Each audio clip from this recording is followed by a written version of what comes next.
kulanti waxaan u wanaagsan saaxiibayaal meel kastoo aad ka joogtaan dunida soo dhawaada waxaan halkan kasii qaadanaa casharadii beebada performance managementiga caawan waxaa baranaynaa unitka loo yaqaano target costing haddaba target costing haddii aan hortago waxaa weeye target costing waa qaab maaragtay markaas loogu talagalay in lagu xisaabiyo costiyada productska ama serviceska iyo wax soo saarka shirkadaha ama ganacsiyada haddaba target costing micnihiisa mean of target costing waa mid ka mid ah costing technique kuwaas oo lagu ogaado costiga productiga waa qaab oo markaas ku salaysan marketka so market focused approach to costing weeye maxaa laga wadaa marka market focused waxaa laga wadaa qaabka ku ogaanaysa productiga costigiisa waxaa weeye adoo ku base garanayo dhanka uu marketka qiimaha uu ka joogo productgaas stepskan halkan ku yaalaan waa stepska markaas aa u baahan tahay inaad raacdid si aad u xisaabisid target costiga oo productiga kow waxaad raadinaysaa selling priceka productiga markaa selling priceka productiga heshid labo waxaa ka jaraysaa profit margin waxaa laga wadaa faa'iidada markaas uu ganacsiga uu doonayo inuu sameeyo so you subtract the profit margin tusaale waa insi doonaa laakiin serviceka balsaaray koowaad saddex waxaad qiyaasaysaa costiga lagu sameeyo productiga afar waxaad kala jaraysaa costiga lagu sameeyo productiga iyo selling priceki oo aad ka jartay profit marginkaagii labaas costi ayaa kala jaraysaa markaas waxaa helaysaa wax lagu magacaabo target costiga iyo waxaad compare garaynaysaa iyo estimated cost of productiga haddii marka target costiga uu ka yar yahay estimated product costiga productgaas faa'iido ma keenayo marka waa iska dhaafaysaa haddii kale waxaad raadinaysaa si aad maaragtay u dhintid estimated costiga productiga si uu la mid ahaado target costiga ama uu uga yaraado si aad faa'iido uga samaysid productgaas stepkan waa sida mataqaanaa tilaabooyinka aad qaadi kartid in aad estimated cost of productionka iyo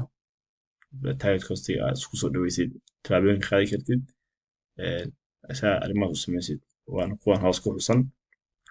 kow waa inaad ogaataa valuega productiga marka you analyze the value of product waxaa ogaanaysaa qiimaha mataqaanaa waxyaabaha muhiimka oo productiga uu leeyahay wix markaas aan muhiim ahayn oo qarash productiga ku zaa'idinayo waa ka saaraysaa labo waxaad reduce garaynaysaa costiga aad ku samaynaysid productiga saddex waxaad mataqaanaa qarashka ka dhimaysaa laborka oo ah xoogga markaas lagu sameynaya alaabta afar you improve productivity waxaad horumarinaysaa wax soo saarka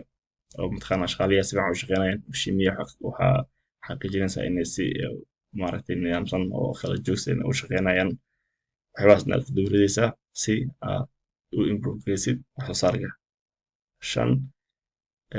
waxaad review ku samaynaysaa oo dib u eegis ku samaynaysaa supply chainka qolyaha markaas wax kasoo qaadatid alaabta agabka aad kasoo qaadatid aad ku samaynaysa productiga kuwii markaas ku raqiisan adigoona markaas aan ku xadgudbeynin inaad maaragtay product quality xun aad soo qaadatid ayaa samaynaysaa marka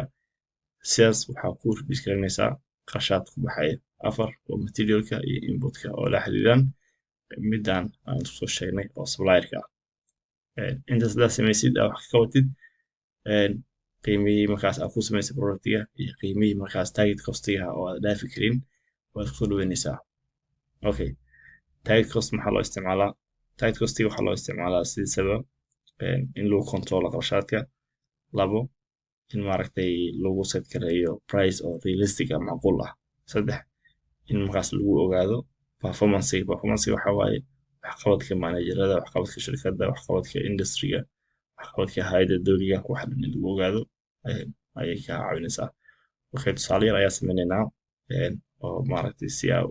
u fahantaan waxa ka hadlayo hadaa qaybtan aa imaado mouse kala imaado so let's say productiga selling pricekiisa selling priceka productiga let's say waa 10 aan dhahno profitka raadinaysid profitka waa let's say 2%. marka waxaa ka wadaa stepka koowaad meeshaan kaga soo hadalnay you set the selling price so selling priceka aan inta uga jeedid oo 10ka ah iskama sid gelinaysid laakiin suuqa ay aadaysaa dadka ayaa wareysanaysaa waxaa ogaanaysaa waxa ay u qalabto productiga aad rabtid inaad soo saartid markaas waxaad ogaanaysaa dadka qiimaha ay rabaan inay ku iibsadaan so waxaad ogaanay in dadka 10 ay rabaan inay ku iibsadaan okay anaga maxaa rabnaa marka inaan mataqaanaa faa'iido ku darsano let's say 2 si mataqaanaa nambarada ay noogu qurux banaadaan aan dhahno selling priceka waa 100